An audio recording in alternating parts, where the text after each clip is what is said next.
actually, the way I would like to start, Okay. because people don't know, if people don't know Harry, Mm-hmm. I'd like to talk about Ma and Pa. Okay. Harry's mom and dad. And his brothers, Tom, Dick, and Harry. Tom, Dick, and Harry. That was always so fun. Well, yeah, so his father was Richard, firstborn was Dickie, then Tommy, and Harry was supposed to be Harriet. And Ma and Pa had the Chevron station in Baird, growing up in Baird, of all places. Many of his landscapes were the landscape of Baird, those beautiful mountains. He went to school at Coburg, Right? and then he went to Western. He went to the army. Yeah. He was in Germany. He was in wasn't he? Germany. I think Cecil No, was... he sort of failed all the tests for getting into the army. He couldn't do somersaults and all kinds of things, so they gave him an office job. And he sat there in Germany drawing like female parts for all his soldiers. That was, Is that for added income? yes, yes, still. But when he had free time, he just took off for whatever country was nearby and checked out museums. Yeah. Didn't Cecil and Marilyn go and visit him in Germany? I don't know. They took a group of students from Western to Italy. And this was at the time that Harry was in the army in Germany. And somehow he was able to get some time off and meet them, Okay, that's which I think for him was like one of the highlights of his life. Yeah. And then when he was in high school, he had teachers that really helped him. There was one teacher that would take him to Tucson to the orchestra, music that was never heard around here, or other teachers that would give him books that no other kid in that school could read. Mm-hmm. Yeah. They saw his talent. Yeah. Yeah, he was phenomenal. He mentioned that he had these two aunts who painted Yeah. and kind of taught, they would take him out on Yeah. excursions and paint. Yeah. And that's when he got started. And he also mentioned Ken Sparks, his high school art teacher, as another person. Okay. But it didn't take much for him to just run with it. And then it was out to LA, wasn't it? After all that, out to art school. Mm-hmm. And he wasn't there long, I think. No. No. And when did you meet him, Beth? Mm. What? Oh, yeah, when did you meet him? I met him in 1970. How? Here Oh. in this building. Oh. Here in the pottery studio. Oh. Because I had come for my third year of college, and I was in the pottery studio, and Harry was already graduated, and he used to hang out there, and we became fast friends. Did you have your donkey at that stage? Who did I have at the You time? have a large dog. Wait, that was Or in was 19... it two dogs? That was in 1970, so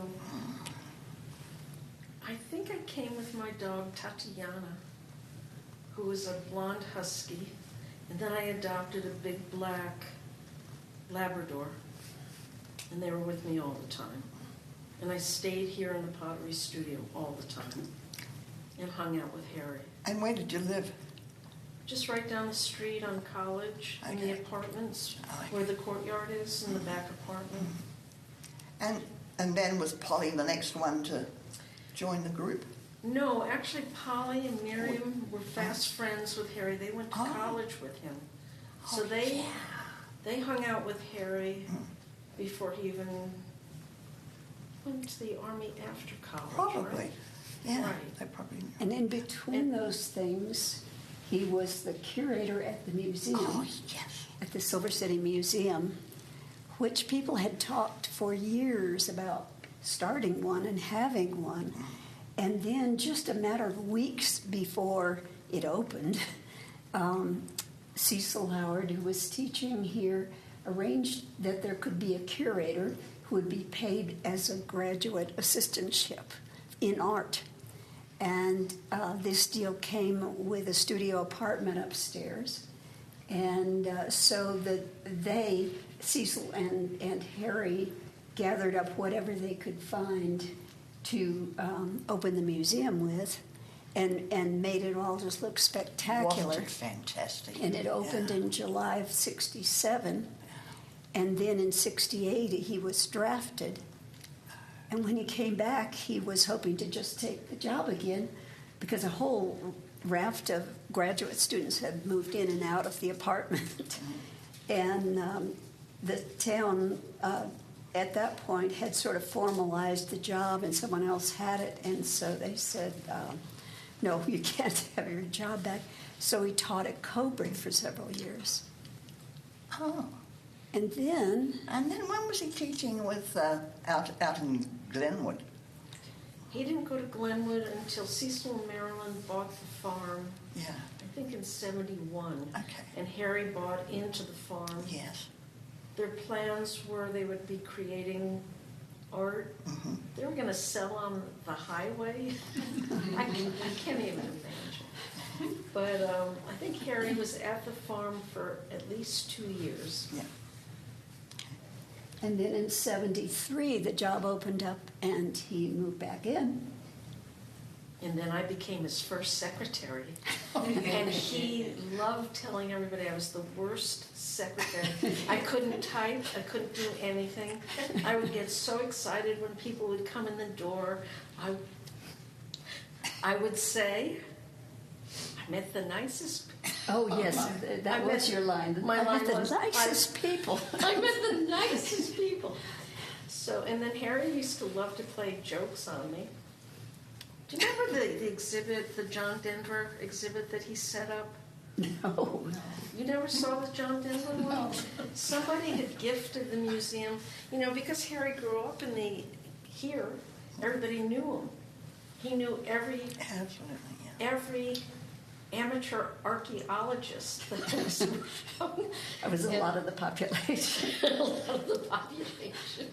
And so somebody had given him this little glass case, it was about that big. And I walked into work one day. I don't know whether Harry got all excited about Mountain High song, but he had this blonde wig that looked just like John Denver's hair, and the glasses, and I don't know, he would do the funniest things just on a whim. Just the Yeah, creation. and when he made up his mind to do something, boom, it was done. Yeah, I'm going to remodel this part of my shop. Done. right. Well, I remember you playing a joke on Harry as well. Was that when I was 25 on the 25th? No, it was before then. But while you were secretary, you went to a thrift store and you got this pink polyester dress, and I think maybe even a hat and gloves. I don't know. It was, to look like a secretary. Are you sure it was me? Oh, yes. Oh, my secretary outfit. Yes. Okay, keep going because I have Well, no memory. I only remember it being pink and polyester, and not the least bit like you, circa 1973. But, And I came in as a yes, secretary. yes, and somehow maybe you invited people to come and watch, because that, otherwise I wouldn't be able to remember this. I remember, Harry, how old was Harry? Was he, 3 or 4 years older than me? How old? He was He would born be in 80 now. 45. 80? He and I were the So- same age. Okay, so Yeah. 3 years older. So he used to complain when he turned 25, oh, I'm so old. And whatever. So on my 25th birthday, I was 25 on the 25th, I dressed up as Grandma Lena. And I had on this black dress that I found. I don't know if I colored my hair the way it is right now, but it was long, and I had a little pill hat with a veil and a cane, and I was living down the road. And I walked from my house all the way to the library laughing, hoping I wouldn't see anybody on the street. And I walked into the museum, like, hey, Harry, look what happened to me. Oh, and then all the things about Harry and the chickens. Remember every time he looked up in the sky and he would see any kind of a bird, he would say, look at that chicken. Oh, and he also, wait a second, I'm having all these memories that are coming back. They're all rude. They're all, Fluttering in. remember his van? And he used to keep that hot dog? He had a rubber hot dog. Yeah. I don't remember a van. Hmm. That was a long time Big ago. Dodge van, Oh, Right. Was that the thing white and green. that if he left his place and crossed Hudson, it wouldn't get up the next road, over on Boston Hill? Sounds about right. Well, the only reason I'm bringing up that was that Harry was an avid bird watcher. Yes. And we were at the corner of Bullard and Broadway in that van, and he's pointing to the sky. He was so excited. He saw some sort of a bird, and it wasn't actually, it was an airplane that he imagined was a bird. But anyhow, he was a very funny bird watcher. But he also called everything a chicken. And yeah. And then Susan, you worked for him. So what happened was in the summer or late spring, no, it was in the summer of 73, you were going back east to see your family, and Harry just sort of took me down to City Hall and said, this is Susan, she'll be filling in while Beth is gone. And so then I took over your minimum wage. And Well, I think I got $1.25 because I was working as a cobbler at the shoe repair for 90 cents down the well, I'm street. pretty sure I got at least $1.60 an hour. So you got a raise over mine? I don't know. I assume that's what you. Who No, it knows? was All $1.25. the backup information no longer exists, but it wasn't much. And yeah, I had just graduated from Western with my double major in art and English, and just gotten married to David, to whom I'm still married 52 years later. And so, I had been used to all these student jobs where you just kind of came and went, and it wasn't long term, and that was fine. And but Harry was so much fun to work with. He was just so silly, and so time passed, a month or so, and you came back and didn't want the job anymore, and so I ended up working there as his assistant, and I was looking at some old newspaper clippings and captions, and some said assistant curator, and one said assistant director. So I know Harry gave himself that title, and this town accepted it. But anyway, this was in the summer of '74, and so Harry lived in the apartment upstairs. When I say a studio apartment, I mean like a one-room apartment with a bathroom. Not that, it wasn't his studio. His studio was the museum's workroom.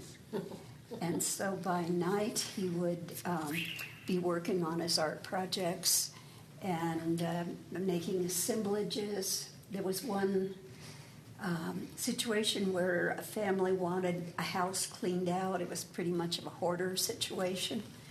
And they just kind of said, take whatever you want. And so a lot of the objects from that house ended up in this big collage that he made, which he eventually gave to me and David as a gift for. It's in our hallway. Yeah. Oh. It even had like a lamp with a globe on it, and it would have worked had there been a plug-in in our hall, which there still is not. But it was so fun to come in and watch the progress on all these different things. And some of his iconic paintings, like the one with the squash, he was working on at that time. He did it that long ago? Yeah. Wow. I didn't know that. So that's how I got to know Harry. Prior to that, he was enough older that I almost considered him a grown-up when I was 22. And He never did grow up. no, that's the beauty of it. So anyway, we worked together for 9 years altogether. So, And he wouldn't let anyone else take over. It had to be you. oh, I don't know about that. He did. He told me. Oh, Yeah, okay. Yeah. He would not let anyone else take his place. When did he buy the? I'd say about 1980. And he worked on it, and until he resigned from the museum, he still lived in the museum, but he was constantly working on his building, and I think he moved a studio over there. And then he left early 1983, Okay. and that's when he moved in. Into the studio. So in 1976, he came up with the idea. You see, Eric Montoya had just graduated from college here. Polly was coming back to Silver City. She was retiring from teaching. Maybe I was cobbling shoes. I'm not sure what I was doing from my lost secretary job. Ousted. And Harry, so it was the four of us. Harry came up with the idea of us having a studio gallery, and that was Pentimento. He had been reading the book Pentimento. He loved what Pentimento meant, and You might go ahead and describe that for people who... I was hoping somebody else would. Do you remember what Pentimento? It's sort of coverings or layers, isn't it? It has to do with it in painting, where a painter might do a painting over a painting over a painting, and certainly not acrylics, but oils. And as the paint cracks, and am I saying it right, Diana? Pentimento. So what? It could anyhow, be a just sign on a building. That's too. true. right. Yeah. It would something that you would see the painting below. That's Pentimento. Yeah. And it was on Bullard down where. Well, Harry knew everybody. He Yeah. knew Lola Bell Vesley, and Lola Bell owned that whole bank of buildings, and they were a wreck. They were just a horrible mess. Garrett Allen had his saddle shop next door to us, so we had the first unit, which I think now is a radio station. Then Garrett had the building next to us, and then the other buildings were storage for one of the furniture gallery, or was one of the furniture places. But those buildings were a wreck. And Harry told Lola Bell that we would renovate it. And one of the first things that he did, he painted the word Pentimento. It was this humongous sign on one wall. And you have the album. Is that the album I gave you with the pictures of us? It does, well, it has some pictures. Pictures from Pentimento? Not very many, if any. Yeah. It's more your second Pentimento location. Okay. But when I wanted to say, the building that Harry bought was a dock. It was a loading Yeah. dock when he It was bought a it. Yeah. feed store, wasn't it? Well, no, the Well- feed store was next door. That was, Have we switched buildings that we're talking about? yeah, now? I'm Just Oh, yeah. not to we're out confuse of Lola anyone. Bell's building, I'm sorry, but when he Yeah. moved, when he bought It's a pop that, shop. it was just a dock. And one of the funniest things he did, there was a parking lot, which became his garden. He would just bring in all kinds of manures and different things, just put it on the blacktop, and he would cut through the blacktop, dig a hole, put good dirt in, and plant his His trees. trees. But And he- the steps into the building. Yeah, what became that was Buddhist fun. foot. Yeah, Buddhist because he way. changed the front door opening. Yeah, he tried to break it up. Well, we And were he- there then trying, I think it was Mexican concrete. Yeah, he couldn't break sledgehammers. up the concrete.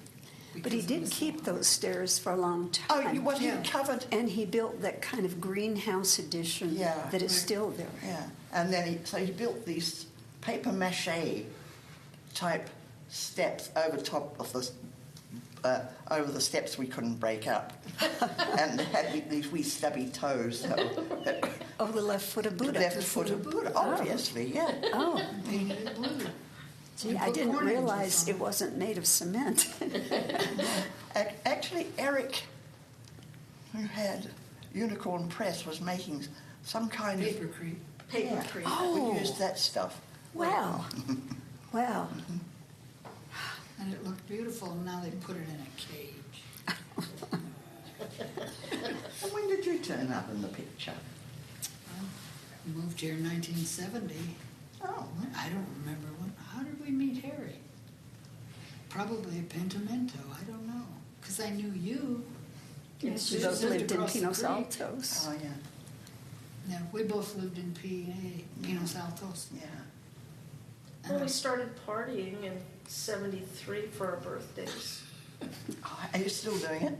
Yeah. Yes. Oh, But only us. yeah. We don't invite 100 of our friends. Yeah. I think of you sometimes towards the end of October and think of the dorkiest thing you've done. You must have a huge collection by the end of the year, to win the award.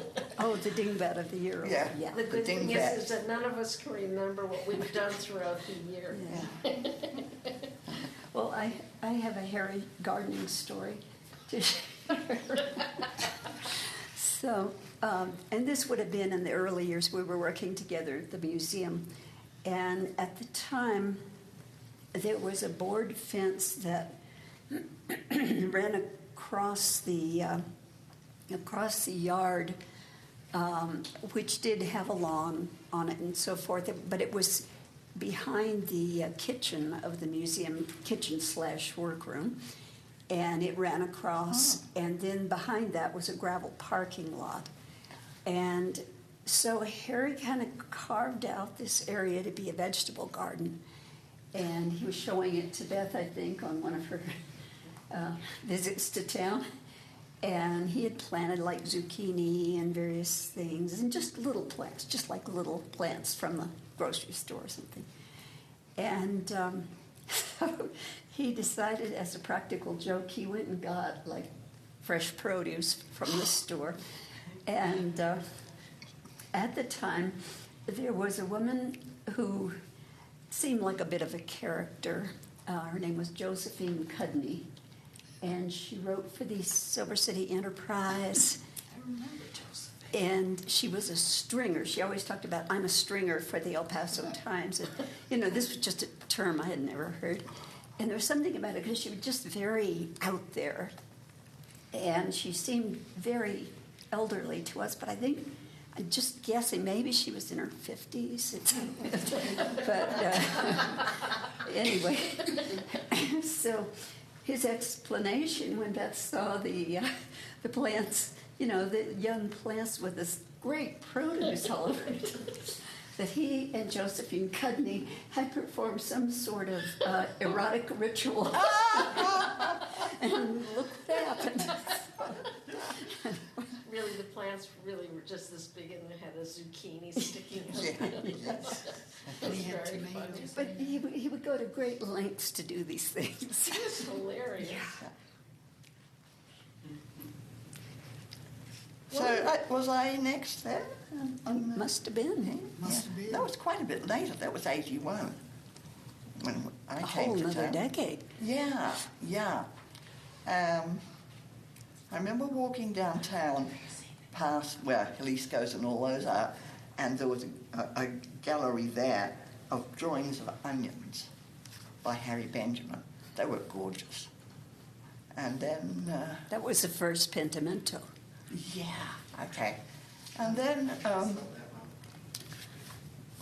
somewhere towards the end of 81, beginning of 82, there was an ad in the paper that said, anyone sketching on Fridays, come to What's a Pot Shop and bring a pencil. So I went, but I bought paper as well. I thought ahead. Yeah. And so off we set, and we went down to the big ditch, and we yacked and yacked and yacked, and that was the beginning of our huge club, the Claude Monet Sketch Club. And every Friday after that, for years, we went around town and we drew old buildings, and we took them back to the corner cafe and tacked them up on the wall and sold them for $30. And some of them appeared on covers of like Wilderness, what was that paper that Paul Chano had? Yeah, Outlook. Wilderness Yeah. Outlook, yeah. Yeah, oh, we were famous, yeah. And then we went further afield. Oh, we went to PA. And we went to, and he said, oh, there's some really nice old buildings in Lordsburg. The station, he said, is lovely. So off we go. It had gone. Who knows when, but there was no station. And some other building, it had gone. So we went on to that ghost town below Lordsburg. Was it Shakespeare? Oh, Shakespeare. Yeah, I couldn't remember the name. And he knew the people from there. And one of her was Joseph. Hill, What? Janaloo. Yeah, Lou yeah, Hill, and yeah. her mother Rita. Yeah. And they were the people that would not let I-10 come through their land. Yeah, he knew everyone. Did he tell you the story? But so Janaloo, She was a ballerina. right? How he met them? I knew them from the museum, I thought. They showed up one day in costume. Did you? I'm I helping just with it. know his story about it, but You tell the story, because I just remember these two amazing women in dressed. they both would dress in period costume to give tours at Shakespeare, but also would come to town in that kind of outfit. And Harry's apartment was upstairs at the museum. I looked down into the lawn area, and as I remember the story, he had been taking a nap. He was a famous nap taker. Yeah, I've got stories. The sign on the window at his gallery, yes. The land here in the land, enchantment. We have a tradition. It is called the siesta. But anyway, Harry woke up from the nap and he looked out the window, and sitting under the tree were these women, Victorian women. And it just was like this remarkable experience. And then later on, he found out who it was and what they did. Yeah. So we sat on a hillside and looked down on Shakespeare and sketched that. So that was all of Lordsburg done. We went to PA. Don't think there was too much else. Went way off to Deming and found 2 buildings. And we just kept travelling and travelling and travelling. And But you traveled afar. Oh, afar. And then talking about naps, you always had, it was Friday afternoon, you had to take a nap somewhere. And one of the trips we were taking, well, whenever we went to El Paso, to the galleries down there, you go through all these roads where the University Agricultural Department is, and to the right was a lovely stand of trees, a forest, lovely forest. That was our napping place on the way to El Paso. Another time, I think we were going to Albuquerque. Trips to Albuquerque that take 4.5 took 7 for us. And we went off to the bosque, it was nap time. Got out his blankies, went into the bushes, and kept tearing back. There was a rattlesnake, so we couldn't sleep there.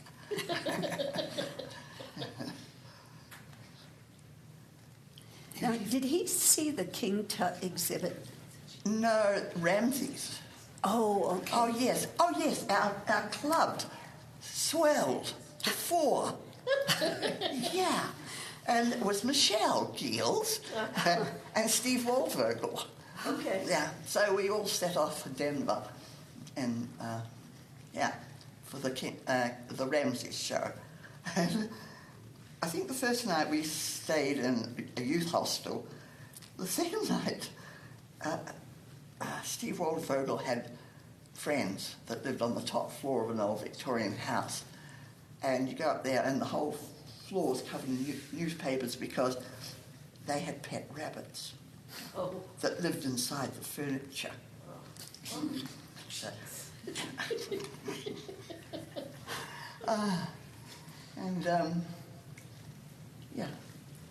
we went on to Fort Worth.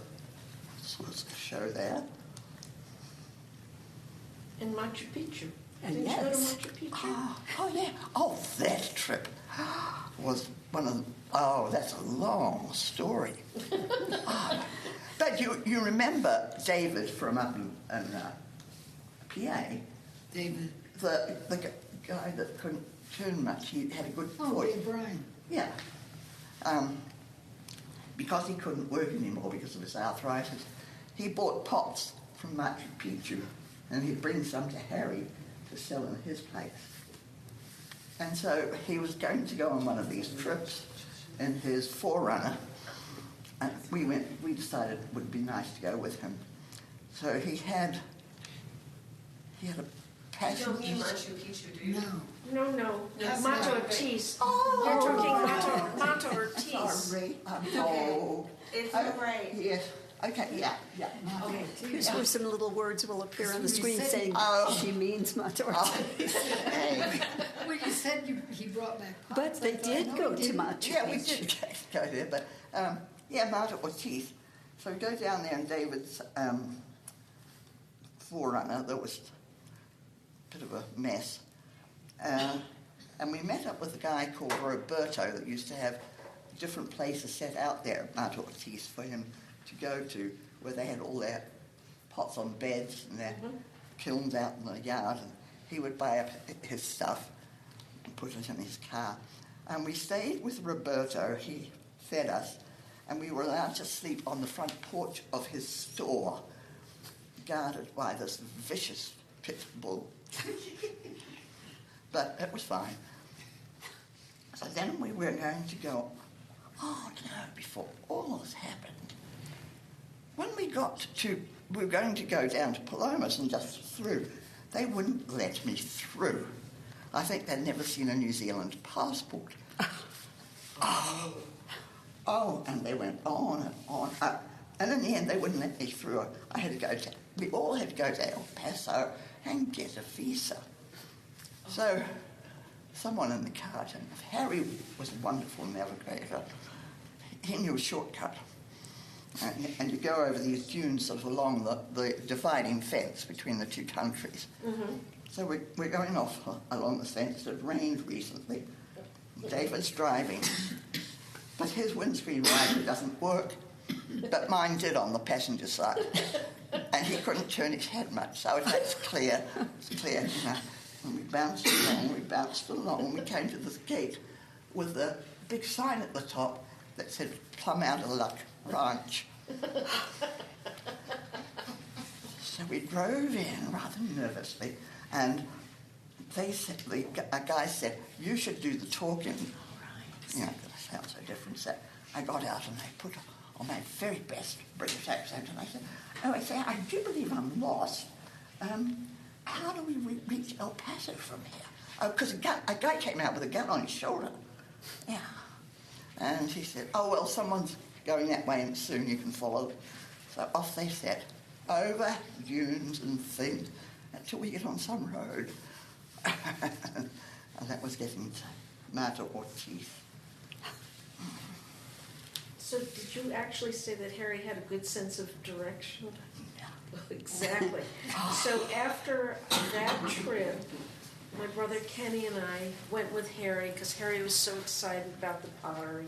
He had to take us to meet the potters. Yeah.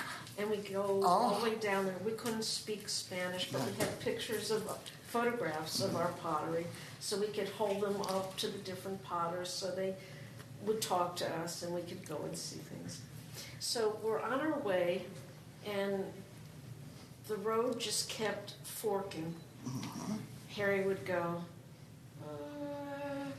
maybe go that way. That's about it, Okay. yeah. Yeah. So then we got to another fork, and he goes, go that way. So we go up on a hill, and he jumps out of the car, and he's looking like this for smoke. Smoke from the kilns. Well, we traveled out in the country for a very long time. It was just very fun. It was just very, very fun. Harry would come to see me in Pinos Altos, and I had told him there are clay deposits. He wanted clay. So I knew of one in Bear Creek. We went down there and dug clay one day. And then I said, there's a white or gray clay deposit up before Cross Mountain. Well, how far is it? I said, well, it's before the cross and before the mountain. I said, but we could climb Cross Mountain too. So Harry said, oh, that'd be good. And he got a sleeping bag to take a nap when we Did went. he also carry his pillow in the car for his naps? Yes. But so I took him to the clay deposit, the white deposit, which is an Indian ruin also. And he was just fascinated at picking up all the members' pottery, looking at all the members' pottery. And he dug a whole bunch of that clay. And he did make some pookies out of it.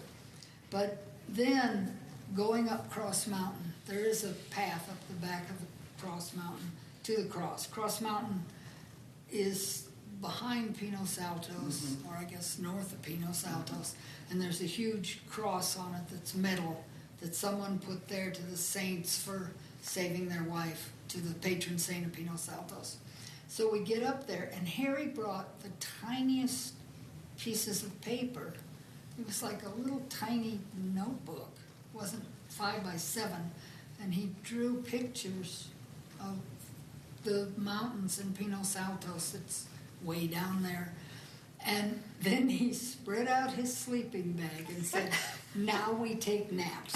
And I'm sitting there on a rock by the cross thinking, well, okay, now we take naps.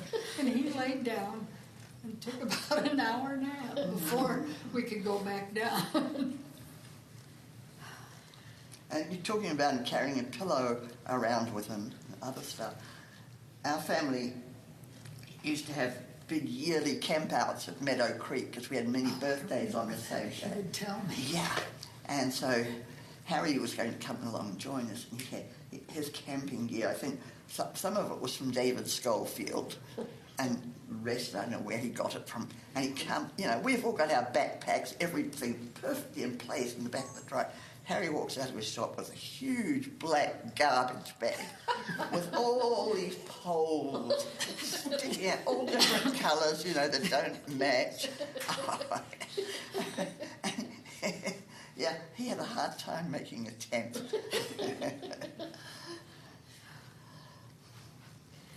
So does anybody remember when Harry first started making the corn angels? I was just wondering that too.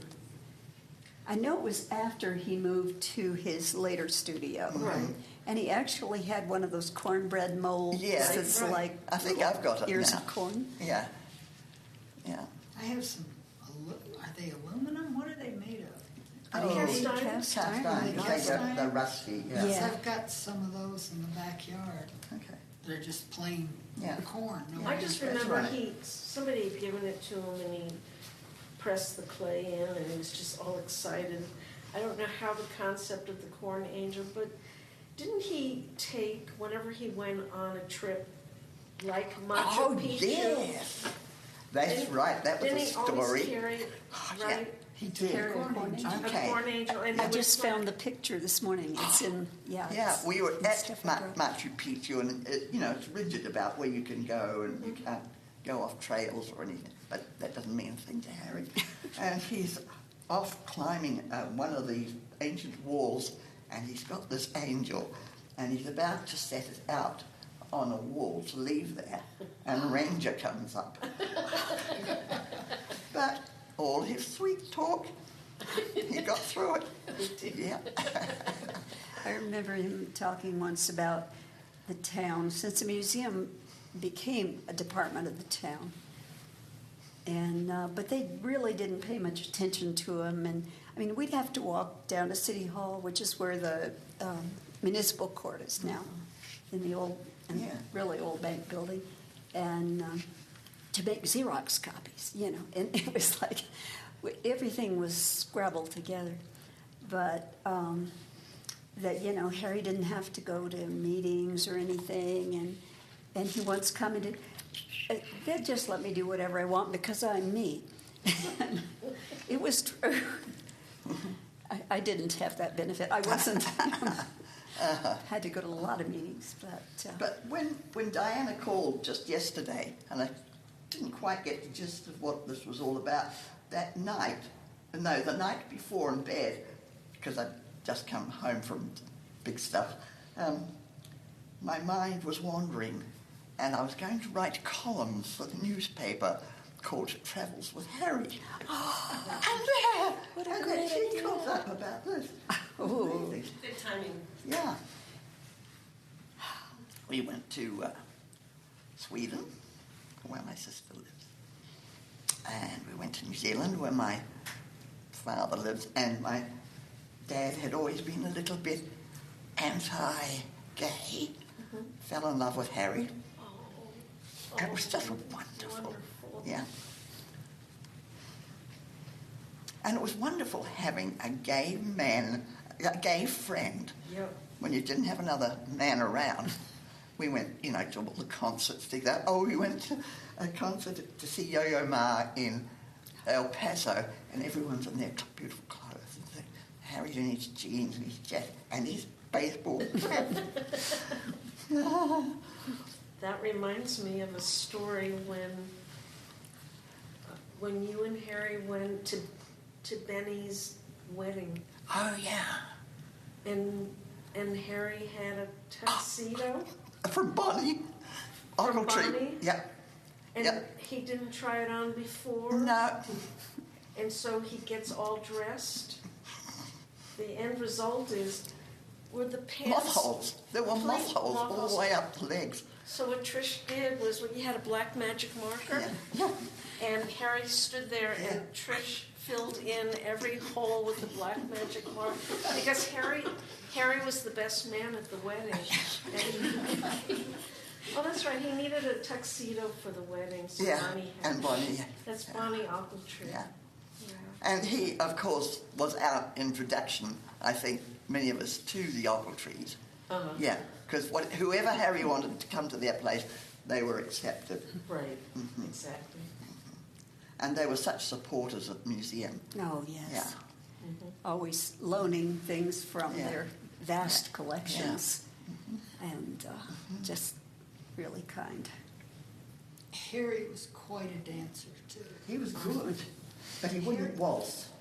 Harry and I went to the Drifter, we went to the Buffalo, everywhere. He would call me and say, let's go dancing tonight. And we'd go to the Drifter, and we went so often that one of the waitresses came over to me one night when Harry went to the bathroom and said, is your husband all right tonight? And I said, yes, he's not my husband, but he's all right tonight. And he was the best two-stepper. Oh, I Wasn't he dream good? about that. Yeah, it was very good. Yeah. He would. And he had all these old-time kind of habits, Yes. like going bowling. Oh, Yeah, he yeah. loved to And bowl. Yeah. he was a He was on a good league bowler. with yes. his dad. Yeah, they were Yeah. always winning trophies, and he would then bring them and disassemble the parts like the gold eagle on the top, and incorporate them in his artwork. Yeah. Right. And he also, now the golfing, I remember that sort of starting later. Maybe he golfed the whole time, but Bowled, I'm but just then he thinking. golfed somewhere with his dad. And it was like out at Bayard or Hurley, there was some old golf course. Oh, maybe. Because Okay, they've been yeah. renewing one out at Fort Bayard, but no one Yeah. seems to use it. But I And just then he think went about golfing with Diana's husband. Yep. Yeah, they never cheated. Oh, never. No. Except all the time. Didn't you bribe Harry to lose every once in a while with chocolate bars?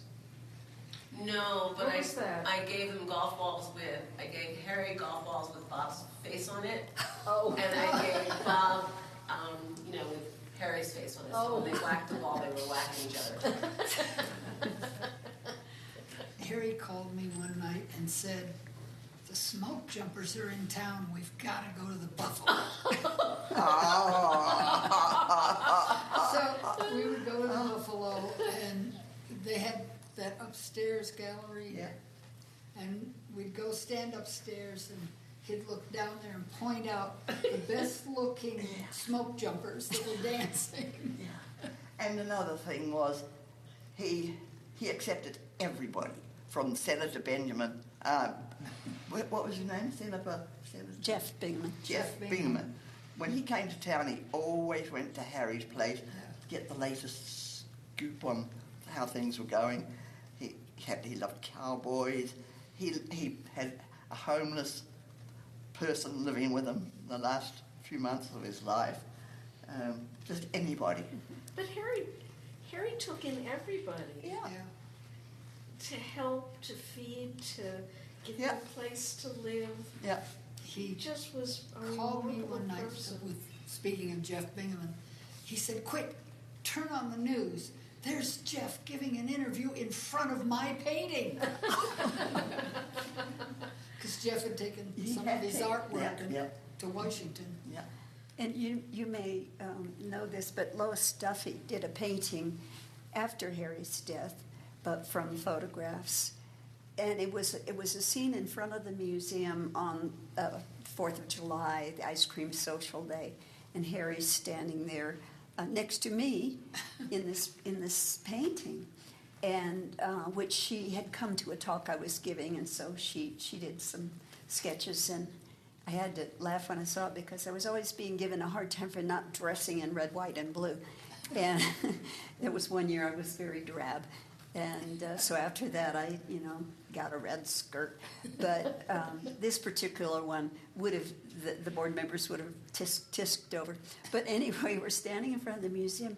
Well, Jeff Bingaman bought that painting from Lois. Yes. And it's after he was a senator, but it's in, I guess, his personal collection. So. And he, who had the insurance company, State Farm, he just retired. Griswold. No, he just retired a few. Chuck Johnson. Chuck Johnson. Oh, Chuck he bought a Olson. lot of his Harry said, you've got to get insurance from Chuck because he's got my paintings. stuff. Yeah, he had them hanging in his office. Yeah, so I went to his office and there were some of Harry's paintings, and so I had to get insurance from Chuck. So Don, I was just thinking about when did he start calling you the love goddess? Why didn't he start calling you the love? Yes. I know. Yeah. Why, Ben? Well, Donna, every boyfriend Donna had was named Charlie. And this one time she met this guy named Alex.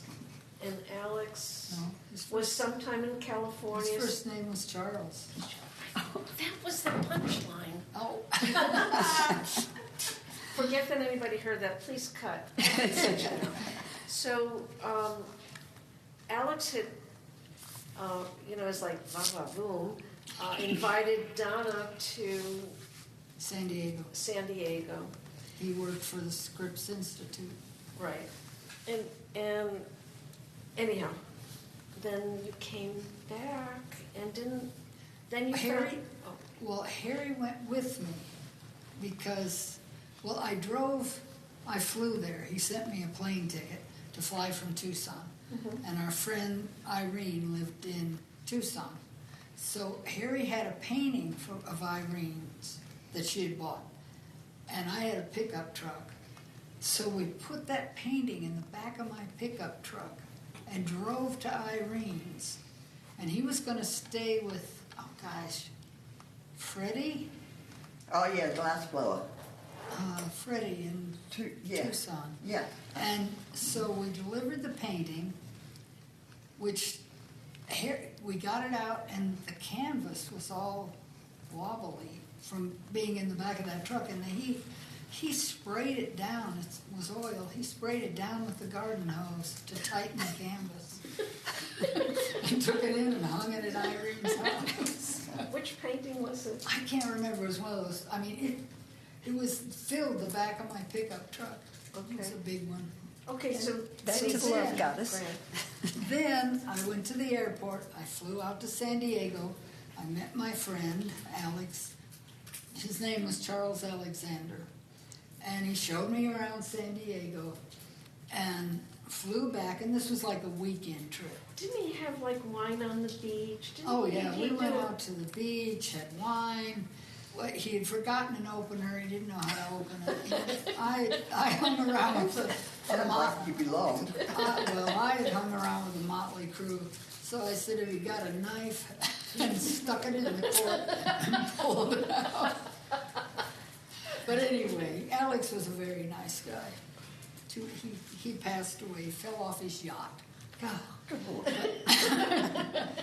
But anyway. Well, he so- liked the drink also. Yeah, he did like to drink. So back to Harry, back to Tucson, flew back to Tucson. Harry and Irene met me at the airport, and Harry runs up to me and says, well, is he going to make a Honest woman of you. an honest woman out of you, or are you just the love goddess? You just go fly around to meet men. And from then on, he called me the love goddess. And we had a wonderful trip out to California. My sister had been in New Zealand for a long, long time. She was on her way back to Sweden, and so she was going to be landing in LA. And we were tootling out there to meet her.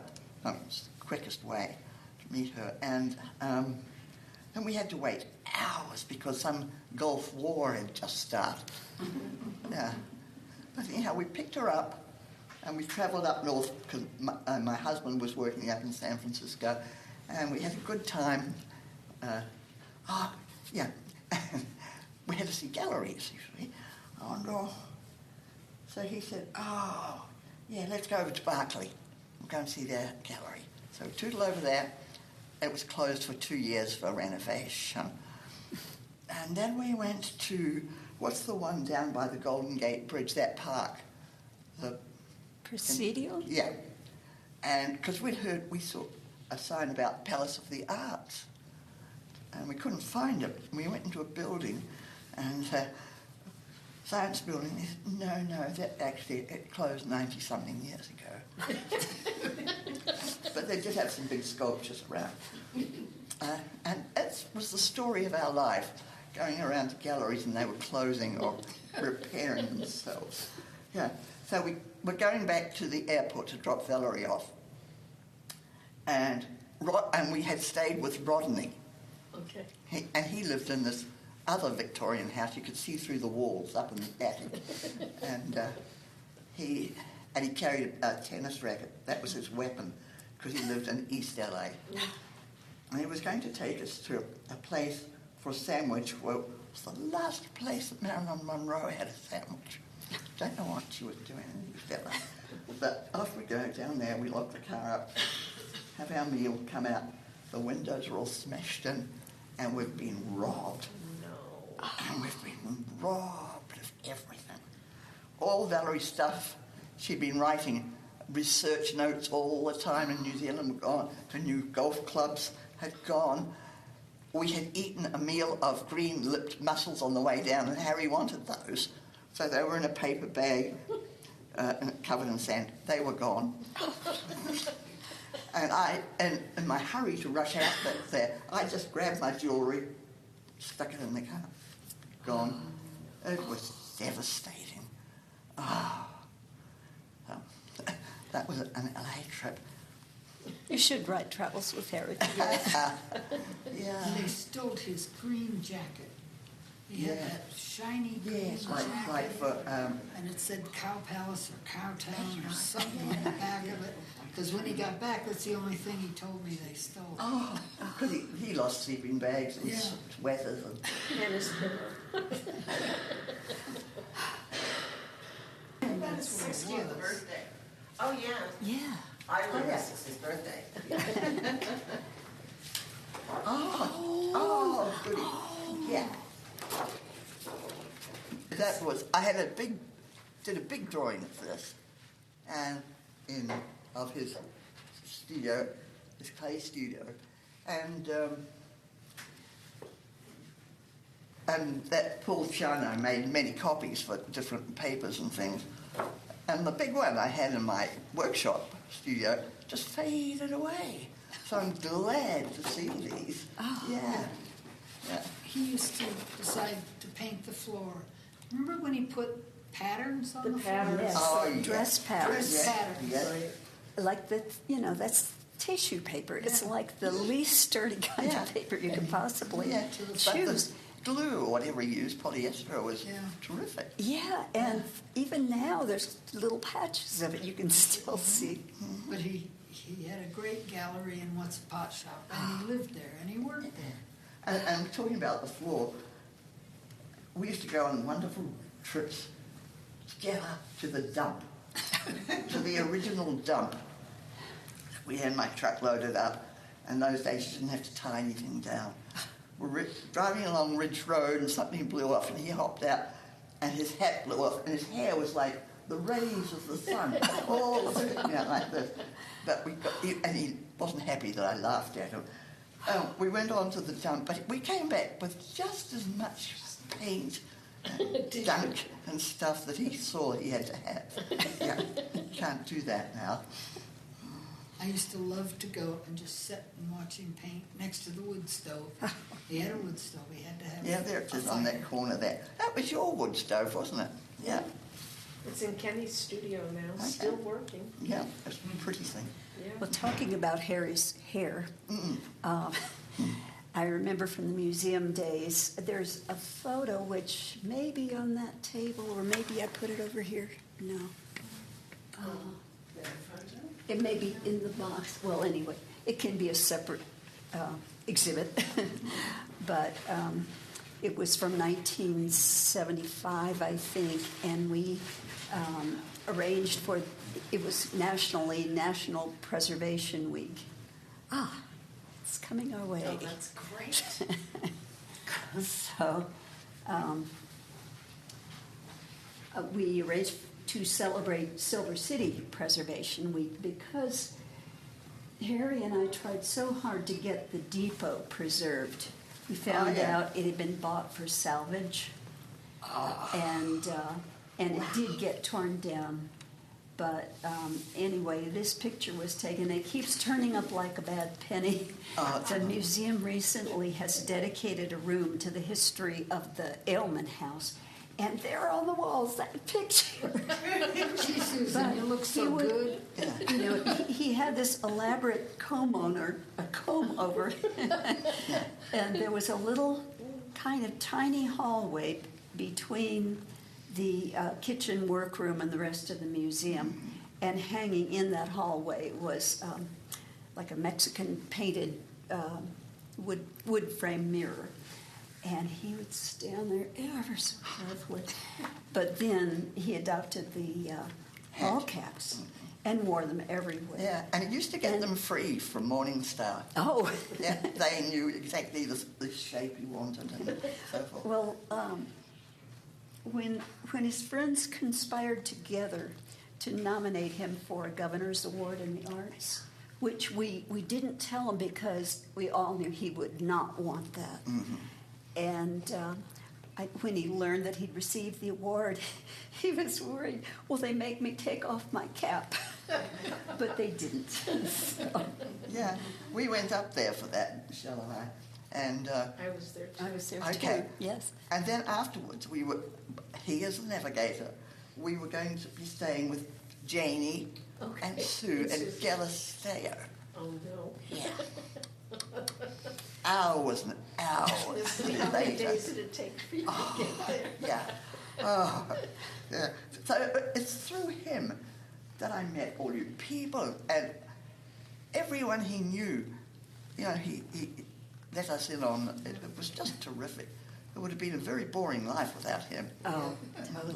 And his artwork, which I'm sure you'll include many examples of, but it was so varied from just, divinely beautiful scenes to Square Bob, Yeah, is it? yeah, yeah. SpongeBob Yeah, and SquarePants Potato Head. and Mr. Mickey Potato Mouse, Head.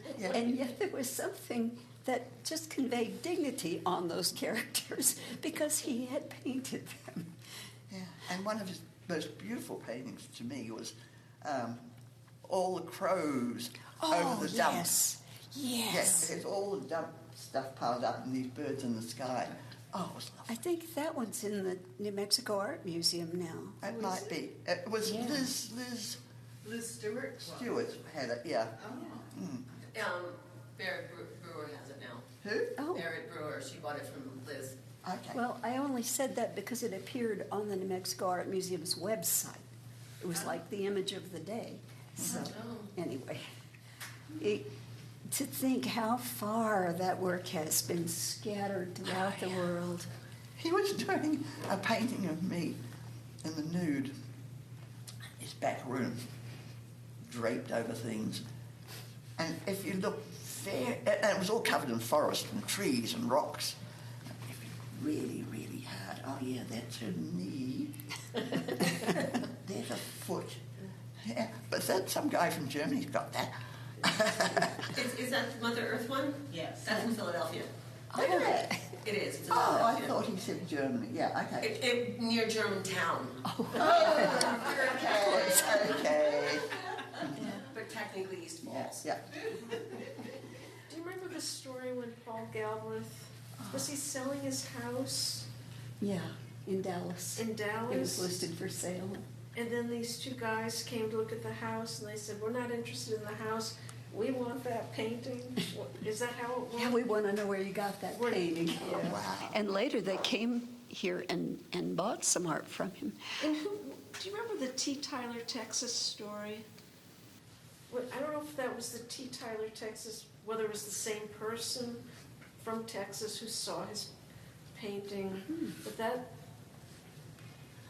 that guy bought many of Harry's paintings, many of his landscapes. You remind me that, Harry got visitors, even though he didn't really, print big ads or things No, for his they just shop. gravitated. People just came in. Yeah. And he was the sort of person to go, oh, you're from New York City. Do you know so-and-so? And the best version of the story, and I'm going to kind of mess it up because I don't have the exact rules down, but a couple came in, and he said, oh, you're from India. Do you know anyone involved with the movie Salam Bombay?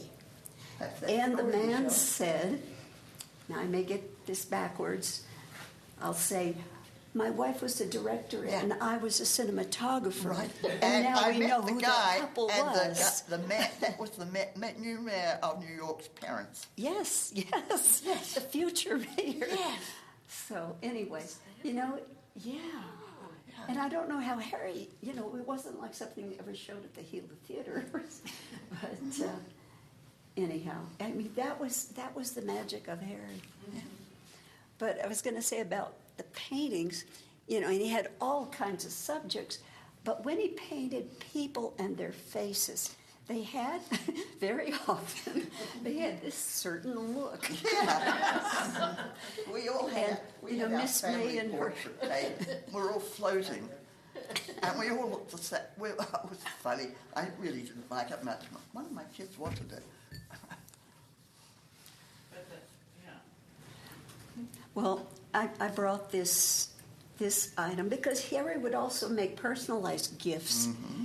And so when David and I had our 25th anniversary, 27 years ago, so he has David and Susan and Andy. Oops, no, that's David. Sorry, this is Andy.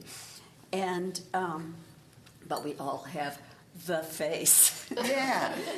This needs one of those Antiques Roadshow spinners where they. And he wrote Happy 25th, 1974 to 1999. I got three of his figures, they're about that tall, with big chunky legs. Oh, yes. With fish feet and lots of fins and things. And they've got their hands like there and like that and like that. And I only realised afterwards, those are the positions of first, third and fifth for ballet. Oh, Yeah. wow. But the faces are identical. Well, I also brought another show and tell. So in 1982, I think it was, I had a trip to Italy with my grandmother. It was the first time I'd been anywhere far away. And beforehand, several of the neighbors had a surprise party to send me on my way. And Harry made this styrofoam leaning tower of Pisa, which I treasure as much as these other treasures.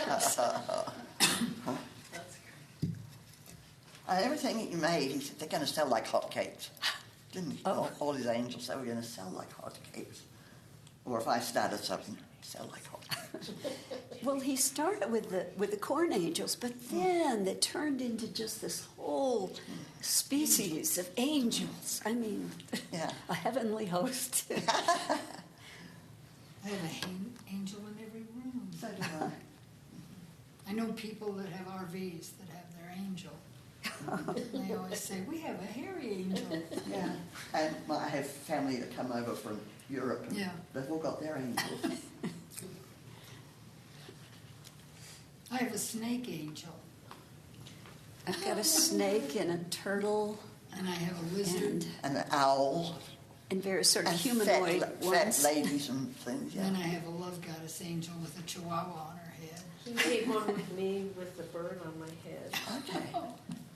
And then one day in Glenwood, someone called me. They were cleaning out their mom and dad's pottery studio. And the woman said, you need to come and get this mold. Yeah. Somebody told me you're the only one that would take the mold. And it was a penis, a mold of a penis. So I brought it to Harry, and Harry made a whole series of penis molds.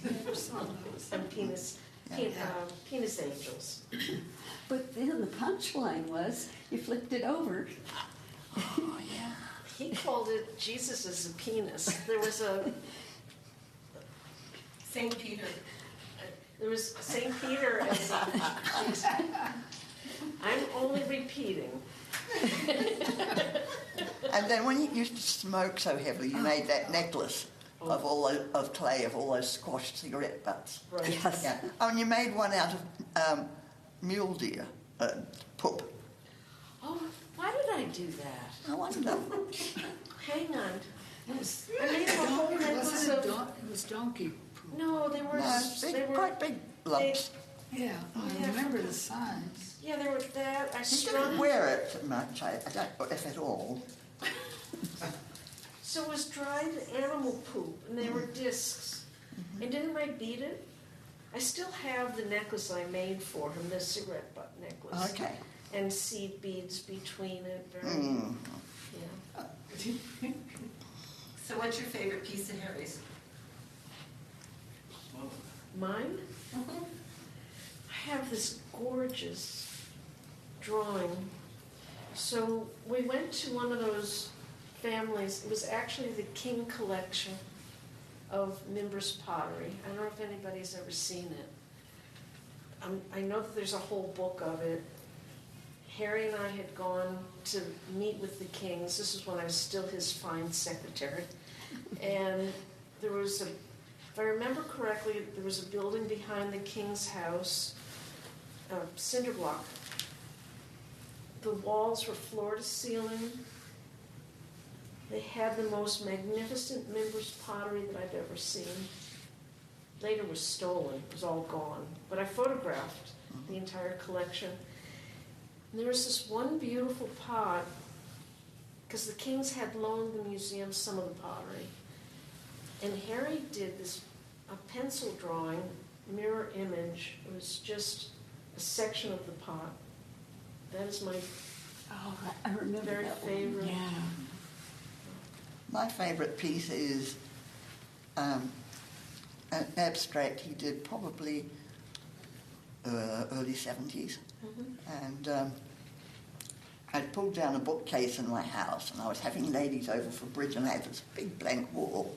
So I said, Harry, that painting, could I borrow that painting just to make it look nice? I've still got it. I love it.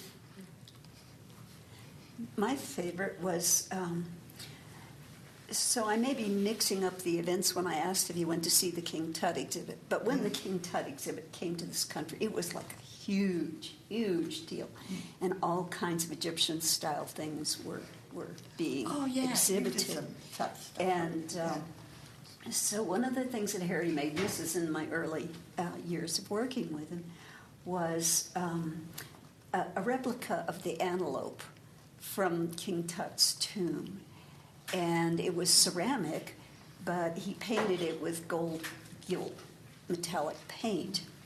And I remember it had these little shapes on the side of the animal that he cut out of Pelon, that fabric lining that, for stiffening collars and things. Oh, yeah. But they all were incorporated and had the one antler. And so I remember when it was newly made, I watched it when it was newly painted. And so sometime after Harry died, and you, Trish, were his executor, and you had a series of sales in the former shop. Yeah. And a lot of it wasn't made by Harry. It was just random. From his collection. Ceramics, Yeah. flower pots and Yeah. things. But I walked in and I saw the antelope, and it was $30. And I said, I've got to have it. And I could have, offered a higher price, but I just felt like somehow it was meant to come back to me. Yeah. And it's in my parlor. This very morning, I was petting its head. And that's my favorite piece. But it's hard to pick favorites because they're all so great. Of my own things, I don't have a favorite. I just love them all. I see them every day. But of all of stuff, I love his junipers, his juniper trees, his mountains with junipers. Yeah. Here's a tree, here's a tree, here's a tree. And my brother looked at those paintings and he said, those are very dark and very all round like that. You go out to Fort Bayard, the dark and the round, it's like that. And Just what they look the, like. the Throwing painting, pollen. I can't remember who it is, but it's Harry's face. That big painting, is it Rembrandt or? Oh, yes, yes. Yeah. The Rembrandt, yes. The Rembrandt painting, I don't know where it is. Yeah. But it's Harry's face instead of Rembrandt. And he did the twin sisters over and Over and over and over. over again. One time he put 2 little pink water tanks on each top. Yes. But when he was one of the very first people to discover the internet, which is really Yes, surprising he got- because he just yeah. was not a Yeah. modern guy in that way. And on his website, which as far as I know couldn't be reconstructed, No. but he had put his face on dozens of famous classical artwork. That's true. Right. Yeah. Madonna. Yeah. Yeah. Oh, Yeah. and I think that's where the Rembrandt came Yeah. from, or was at the Dutch guy. Anyway, there were. It was quite amazing. He was quite a man. So for his 50th birthday, Oh, We- was that when we went to the Palomas. to that graveyard? We went to the graveyard. That and picture is available for Yeah, inclusion. and those big buildings that people put their families in. Yes, that was our 50th. His 60th. 60th, we did it Janie and Susie's. Okay. Yeah. Well, And there we was one. tricked him because he didn't. Right. Oh, we We did. tricked Yeah. Yep. And then I took him on a birthday trip because there'd been an article in the paper about the most, the littlest, smallest towns in New Mexico that had artists. And so it turned out one of them was Dixon. Oh. So we went up there for his birthday. None of the galleries were open. And then another one was another birthday. Gee, he had a lot. Must be just a normal sort of birthday. I rented a horse ride through down in the San Francisco River, way out there somewhere. Because he was quite at home on a horse. Yeah. Well, the 60th birthday, there was an invitation with a corn angel on the front, or one included in the card, maybe not on the front, that we were to all cut out and put on a cap so we would all look like Harry. And then somewhere along the way, Susie became one of his wives. Somewhere we just all decided that we were going to be Harry's wives. There were 7 wives. I think there were 7, and I can't remember who Someone all they asked were. me So- or asked him if I was one. I said, no, she was my secretary. Please. But I don't know who the 7... Yeah. It was Polly, me, Donna, Trish, Yeah. Diana. Susie. It's left me. A lot is left. Left the building. No longer available information. That was too funny. Any last words? I loved him. And I'll cry. and I miss him.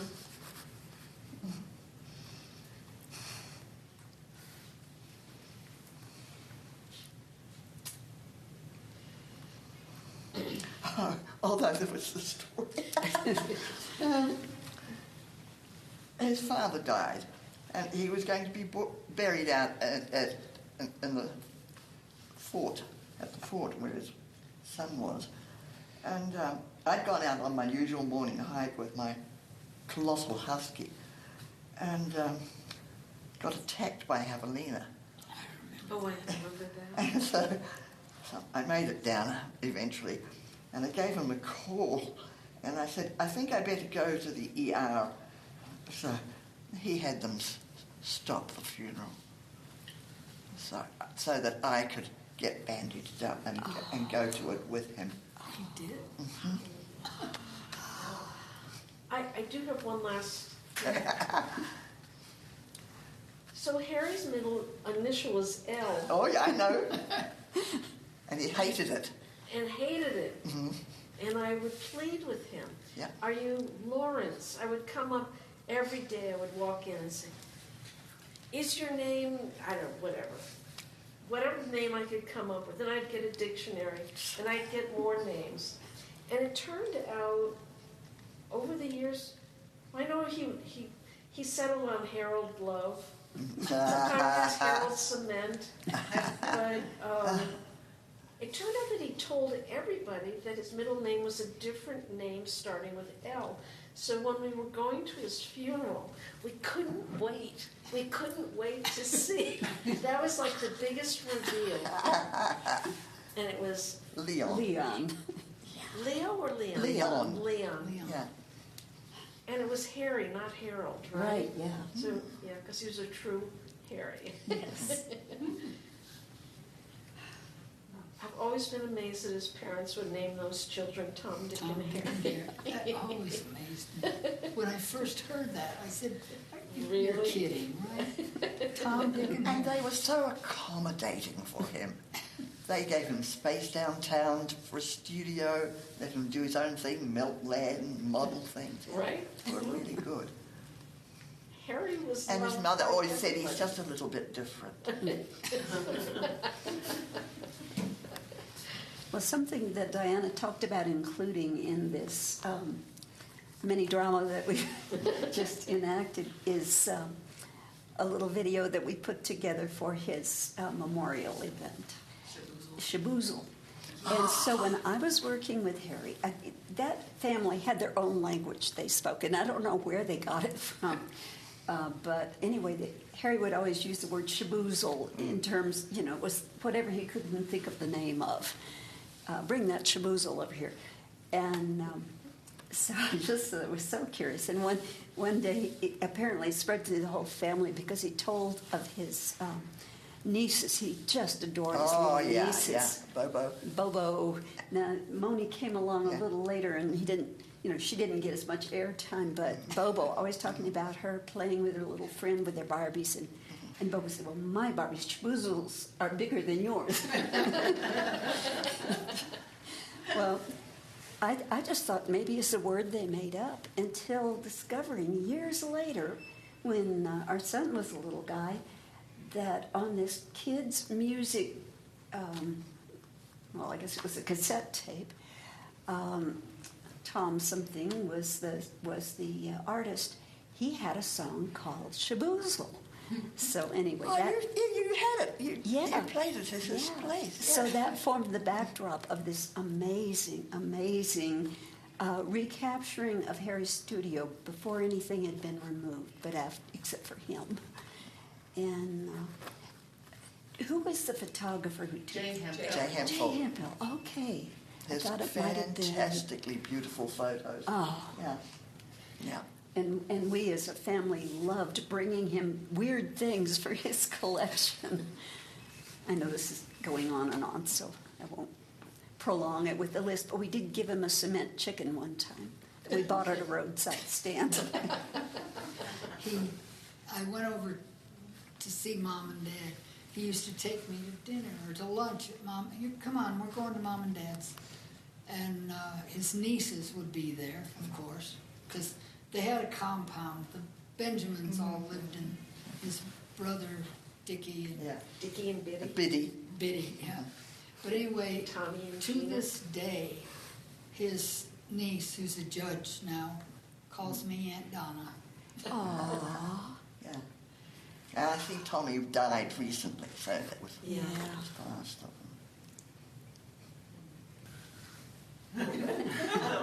So it may be time to call it. If we decide we want to do more, you guys game? Well, it's kind of like remembering on, in real time as opposed to, each thing somebody brought up. Sometimes it takes a village to put the story together. I just prompted feel one like another. I grew up in Harry's studio. It was just so much fun to watch it change and become. Yeah. There was some, town-wide art show, one of the early ones that happened. Harry was in his studio building at the time, but it was like, 10 or 12 places you could walk to and see the exhibits. And he had bought all these old TV sets that you could turn on, but they didn't play. Yeah. And he painted the screens of them, and they there was this flickered. flickering light behind. Behind And the it was one of the screens. most brilliant things. And he wanted to be buried in that long one, actually. Oh, that was a console.